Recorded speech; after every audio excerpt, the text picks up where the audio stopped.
Hello everyone, and I'm Autobot Sonic the Telltale Gamer, bringing you something Telltale Games, Transformers, and more.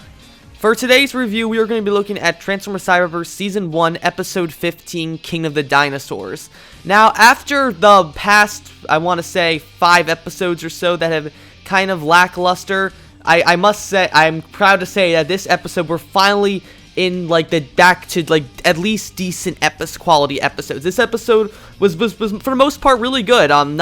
Not too many bad things of it, but it was kind of low on action, but it kind of makes sense considering we've had kind of intense episodes for the past couple of episodes or so. So it's nice to have a kind of a breather episode, and especially one that, while it's a breather episode, still helps move the plot in a great way as we finally get our third main character of the series, or third main Autobot, I should say, and that's with Grimlock now joining Bumblebee and Windblade on their quest to find the rest of the arc. So yeah, we're going to go ahead and see everything this episode did right and what it did wrong. So this episode takes place a little bit after the events of the last episode, Siloed, which ended with Bumblebee, Windblade, and Teletraan-X heading out to find a new Autobot signal, which Windblade had stolen from Slipstream's data computer, in which she discovered that she and the rest of the Seekers were tracking a new Autobot location. So Windblade, Bumblebee, and Teletraan-X end up going to where the Autobot location is and have Teletraan-X dig up the signal using an old excavator, in which Teletraan-X discovers it to be like this metal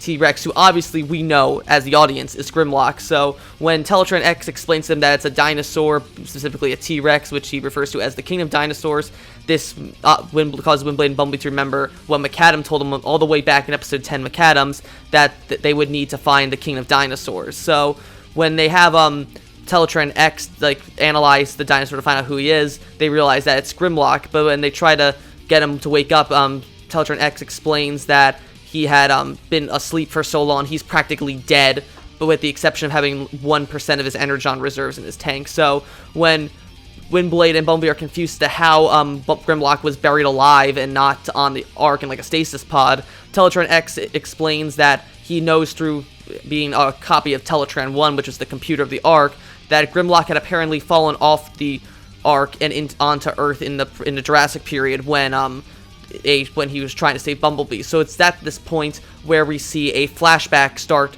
to play through Teletraan-X. So this flashback is pretty cool, as the fact that it's our first flashback in Cyberverse that isn't directly from one of Bumblebee's memories, but actually instead it's from one of Teletraan-X's memories, where I guess technically it's Teletran-1, considering that Teletraan-X is a copy of Teletran-1. But anyway, so the flashback starts with Grimlock waking up from his stasis pod after the Ark starts to crash land on Earth. His pod is the only one to wake up, in which he and Teletran-1 informs him that the Ark is going to crash land on Earth. It's at this point that Grimlock accidentally bumps into a couple of stasis pods containing Autobots, one of them being Bumblebee's, and it creates a big hole in the back of the Ark, which all these stasis pods fall out of. Grimlock tries to pull out Bumblebee's stasis pod back into the Ark, but he loses his grip on on his pod, and he watches it fall down to Earth, as we later found out back in Whiteout that it landed in the Himalayas. So before Grimlock can climb back in, Grimlock gets sucked out into space and crash lands on Earth as well, with the flashback then cutting to Teletran-1 activating Teletraan-X and informing him that he needs to preserve the memory, preserve all the memory of Teletran-1, and to locate any of the missing Autobots that fell out when Grimlock made the hole in the Ark.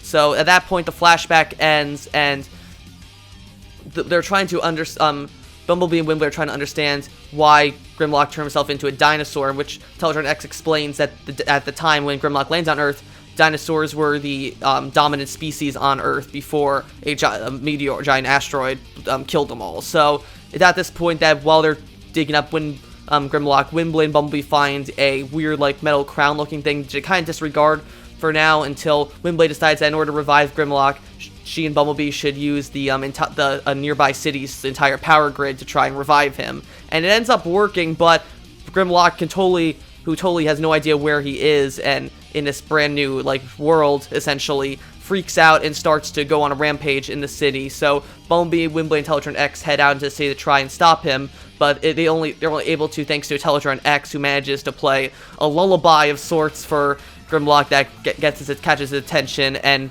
leads him back to base. And I gotta say, like, it's pretty cute to see, like, Grimlock act like as, like, basically this big giant puppy when he's like, with Teletraan-X. Kind of reminds me a lot of how, Robots in Disguise Grimlock acted, like, just like he was this really dumb but kind of adorable character.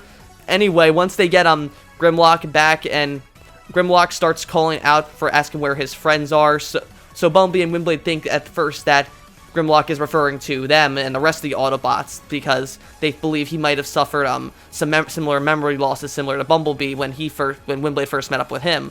So they try to explain to him that Bumblebee that they're his old friends, but Grimlock seems to be dismissing them and continues to look for his so-called friends and starts to get panic more. So it's at this point that they realize that maybe they're talking about the dinosaurs that he had based his alt mode off of. So before Bumblebee can try to explain to Grimlock that they all died in a meteor shower, Grimlock constantly yells at Windblade and Bumblebee to find his crown. So Bumblebee gives Grimlock the crown, and then it starts flashing, and Grimlock starts taking off into the nearby woods, in which Teletraan-X reveals that the crown is part crown and part homing beacon. So Windblade, Teletraan-X, and Bumblebee follow Grimlock through the forest until they come across this large rock, in which Grimlock starts repeatedly bashing his head into it to try and crack the rock, and then when he stomps his foot to create like a little shockwave, part of the rock breaks open to reveal this Autobot insignia door.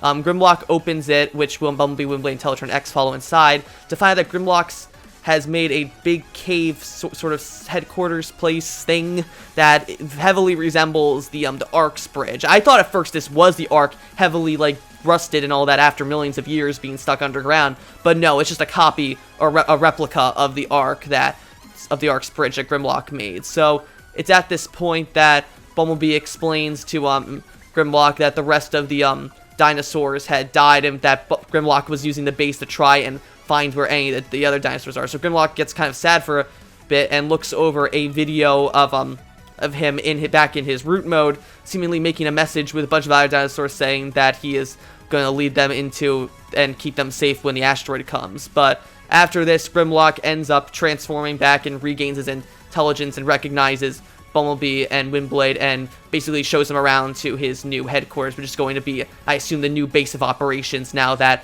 their ship was destroyed all the way back in Sabotage. And that's pretty much where the episode ends. Now we're going to get on to the cons of this episode, and while this episode was pretty good for the most part, specifically I liked the backstory and learning how Grimlock landed on Earth, and as well as how he nearly almost saved Bumblebee. It's nice to know that a bunch of other Autobots have also crash-landed outside of the Ark, somewhere on Earth. We don't know if these are, most likely these are going to be already established Autobots, like maybe RC, or Ratchet, Prowl, maybe even Optimus, though I'm pretty sure he'll still be on the Ark.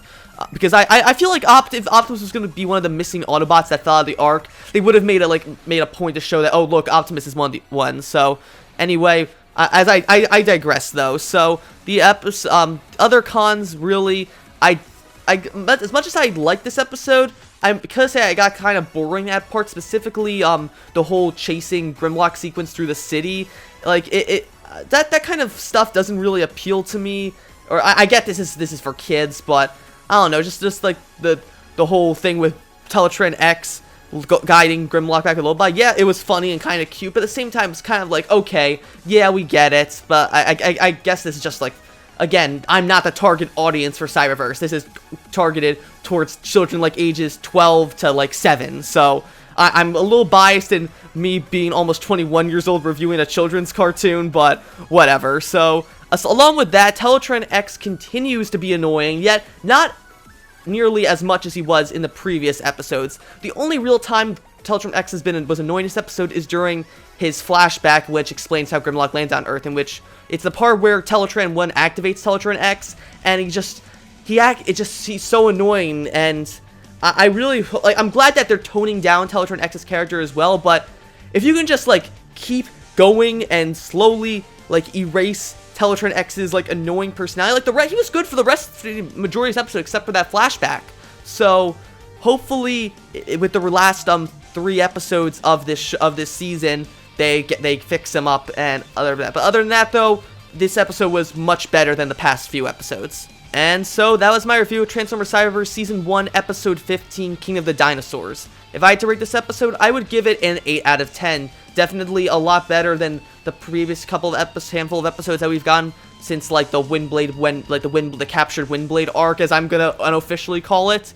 But yeah, this episode was great. We got Grimlock now joining the main cast of Bumblebee, Windblade, and Teletraan-X. We got more kind of details as to where possibly the show is going to go with the last 3 episodes, about maybe rounding up these other missing Autobots that fell out alongside Bumblebee and Grimlock. And it gives us a look into how Grimlock acts. And I gotta say this, I really enjoyed how they handled Grimlock's, like, usual canon dumbness.